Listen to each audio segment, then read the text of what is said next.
Video editor Sarangdhar के साथ मैं स्थान दर्शन। ऐसे ही वीडियो देखने के लिए सब्सक्राइब कीजिए हमारा चैनल और बेल आइकॉन दबाना ना भूलें।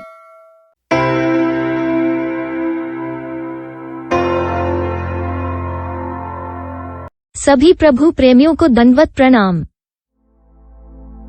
भगवान श्री चक्रधर स्वामी जी के अष्टशताब्दी अवतार दिवस पर और दर्शकों के आग्रह पर हम प्रस्तुत करते हैं हरिपाल देव और पिता विशाल देव का राजबाड़ा तथा भरूच का संपूर्ण वीडियो विश्लेषण। सन 1220 में भगवान श्री चक्रपाणी जी ने देह त्याग करने के बाद जिस भड़ोच में हरिपाल के देह में प्रवेश किया था, वही भड़ोच गुजरात के सौराष्ट्र में भरूच नाम से स्थित है। भरूच शहर में प्राचीन भृगु ऋषि का मंदिर है, इसलिए इसका नाम भरूकिच से भरूच पड़ा। इसका उल्लेख महाभारत के सभापर्व में भी मिलता है। तो चलिए चलते हैं भरूच की ओर। पंथीय मान्यता के अनुसार हरिपाल देव तथा पिता विशाल देव और मालहनी माता जिस राजबाड़े में रहते थे, वह राजबाड़ा आज के भरूच शहर में दरवाजा मोहल्ला के मेन पोस्ट ऑफिस के पास स्थित है, जिसे पुरानी मस्जिद, पत्थर वाली मस्जिद अथवा जुम्मा या जामा मस्जिद के नाम से जाना जाता है। यह पूरा क्षेत्र भरूच किले के पहाड़ी क्षेत्र में स्थित है। इस जगह पर महानुभावियों की सत्ता नहीं है, यहाँ पर मुगलों का कब्जा है। जी हाँ, सही सुना आपने, मुगल। और वो भी आज के मुगल तो चले गए, किंतु अपने वंशज यही छोड़ कर गए हैं। इसलिए इस जगह पर मंदिर या स्थान उपलब्ध नहीं है। भक्तगण इस स्थान का केवल अवलोकन करने के लिए ही भेंट दे सकते हैं। मुगल तो बाद में भारत आए, किंतु जिनको हिंदुओं से द्वेष था, उन्होंने हिंदू राजाओं के विरासतों और श्रद्धा स्थानों को उद्ध्वस्त करके अपने गुंबद तैयार करने का सिलसिला पहले से ही शुरू कर दिया था। इतिहासकारों के अनुसार यहाँ सन 942 से 1304 तक चालुक्य सोलंकी साम्राज्य का राज्य था।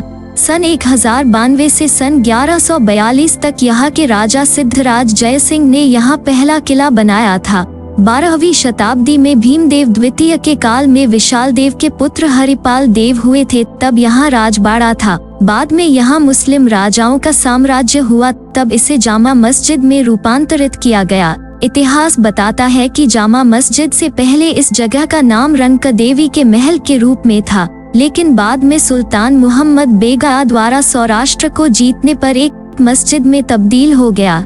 यहाँ के राजबाड़े का रूपांतरण करके इस जगह पर यहाँ मस्जिद बनाई गई, जिसका निर्माण तुगलक शासन के सुल्तान गियासुद्दीन तुगलक के भरूच अधिकारी मालिक मुबलिक और खान जहान ने सन 1321 में किया था। पंथीय मान्यता के अनुसार यहाँ विशाल देव का राजबाड़ा हुआ करता था, जहाँ आज भी पंथीय लोग अवलोकन करने जाते हैं।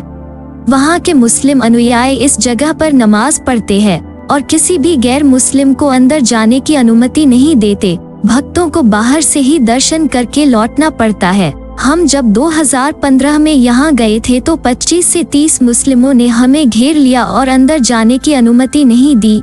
इस शहर में मुस्लिम बहुसंख्यक है, 65% मुस्लिम और 35% हिंदू आबादी वाले इस शहर में हफ्ते में एक बार कर्फ्यू जरूर लगता था, किंतु नरेंद्र मोदी भारत के प्रधानमंत्री बनने के बाद यहाँ शांति हो गई। यह बात हमें वहाँ के एक ऑटो ड्राइवर ने बताई, जो कि नासिक का था। यह जामी मस्जिद के अग्रभाग की तस्वीर है, जो कि भारतीय पुरातत्व सर्वेक्षण से 1880 के दशक में हेनरी कजिन द्वारा ली गई थी।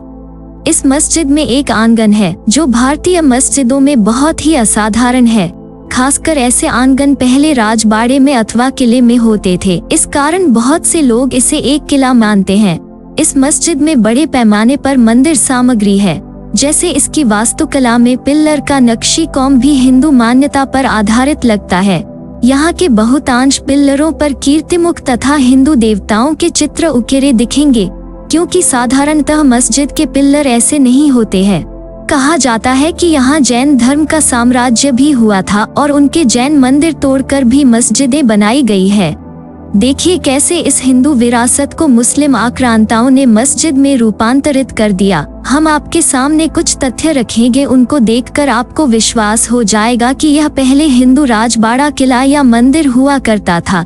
जैसा कि आप देख रहे हैं, आपको सभी हिंदू मंदिर तत्व जैसे कि खंभे, मंदिर के रूपांकनों और खंभे पर खंडित मूर्तियां, कीर्तिमुख और घंटी चिन्ह मिलेंगे। देखिए कैसे हिंदू देवताओं के मूर्तियों को खंडित किया गया है। यह जामा मस्जिद का प्रवेश द्वार है और यहाँ पुष्प पैटर्न डिजाइन को देखा जा सकता है, जो किसी भी मस्जिद में नहीं होता। ऐसा पुष्प पैटर्न सिर्फ हिंदू पुरातन मंदिरों और किलों में देखा जाता है। ये देखिए काला मकर सजावटी पर्ण पैटर्न, महादेव मंदिर, इत्तिगी, कर्नाटक। और यह भरूच के जामा मस्जिद के प्रवेश द्वार का पुष्प पैटर्न, जो कि एक जैसा ही हिंदू वास्तुकला को दर्शाता है। यह द्वादश लक्ष्मण स्तंभ, 12 तत्व स्तंभ, विष्णु कांता अष्टकोणीय वर्ग का है, जो सूर्य मंदिर, मोढेरा, गुजरात के हिंदू मंदिर स्तंभों में से एक है। ठीक ऐसे ही स्तंभ यहाँ भरूच के जामा मस्जिद में भी है। मस्जिद का प्रवेश द्वार बिल्कुल हिंदू वास्तुकला को दर्शाता है, जो कि बाकी मस्जिदों में नहीं दिखता। मस्जिद के अंदर स्थित दोनों स्तंभों के बीच अलग अलग देखिए शीर्ष पर मानव चेहरे गायब हो गए हैं और दाहिने खंभे को गोल आकार दिया गया था, लेकिन देखभाल करने वालों ने इसे मिटा दिया है। देखिए इस दीवार को कैसे सीमेंट का सहारा लेकर बहुत बुरी तरह से पुनर्निर्मित या कुछ छिपाने का प्रयास किया गया है। इन स्तंभों में शायद हाथियों की मूर्तियां हैं, जिसके ऊपर कीर्तिम खा नक्काशी उकेरी हुई है। लगता है यहाँ भी सीमेंट का सहारा लेकर शायद हाथियों की मूर्तियों को छिपाने का प्रयास किया गया है। देखिए मस्जिद के प्रवेश द्वार में लगे स्तंभ पर बनी मूर्तियों के साथ खंभे हैं और मस्जिद की बैक साइड में दीवार पर एक हिंदू स्टाइल वाला झरोखा है। इस मस्जिद में 48 खंभे हैं, जिनमें से प्रत्येक में 3 मंदिर मंडप है, जो कि किसी भी मस्जिद में नहीं देखे जाते। यहाँ 3 बड़े गुंबदों और 10 छोटे गुंबदों का देखा जा सकता है, जो बाद में बनाए गए हैं। वास्तविक निर्माण स्थानीय कारीगरों द्वारा किया गया है, जिन्होंने पहले कभी मस्जिद नहीं देखी थी। ऐसा यह स्थान विधर्मियों के कब्जे में होने के कारण सिर्फ बाहर से अवलोकन करने को मिलता है। स्वामी जी ने कहा था कि हमारे जाने के बाद मुसलमानों का राज्य आने वाला है, और वैसा ही हुआ। भारत में अयोध्या, मथुरा और काशी जैसे अनेक स्थान हैं, जिनको विधर्मियों ने मस्जिद में रूपांतरित कर दिया है। रिद्धपुर के राजमठ के पीछे वाली दरगाह का उदाहरण तो हमारे आंखों को हमेशा खटकता है। हमारे निरीक्षण और तथ्यों को देखकर हम यह अवश्य प्रमाणित कर सकते हैं कि यह विरासत सनातन धर्म से संबंध रखने वालों की अवश्य है। यह हमने वहां जाकर अपनी आंखों से देखकर अनुभव किया हुआ है। कहा जाता है कि नमस्कारी जगह ऊपर के मंजिल पर देवार चौक की आसन स्थान है। बाड़े के ऊपर जाने के लिए जो सीढ़ियां है वो नमस्कारी है, ऐसा कहा जाता है।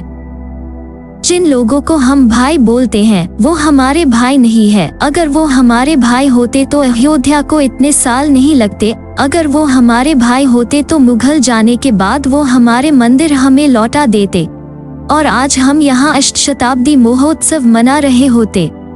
किंतु ऐसा नहीं है, क्योंकि मुगलों ने अपने वंशज भारत में छोड़ रखे हैं। आप समझ लें कि सारे मुसलमान अब्दुल कलाम नहीं होते। और रही सर्वधर्म समभाव की बात, तो यह हमें समझना चाहिए कि समभाव दूसरे धर्म वालों से हो सकता है, किंतु जिनका धर्म ही धर्म न होकर अधर्म हो, उनके साथ समभाव नहीं किया जा सकता। भले ही हमारा धर्म द्वेष करना नहीं सिखाता, किंतु आप कितने भी दया और प्रेम से भरे क्यों न हो, आप एक पागल कुत्ते के बगल में नहीं सो सकते। अगर आप भी वहां जाना चाहते हैं तो अवश्य जाए। उसका पता डिस्क्रिप्शन में है और साथ में गूगल मैप की लोकेशन लिंक भी है। दंडवत प्रणाम।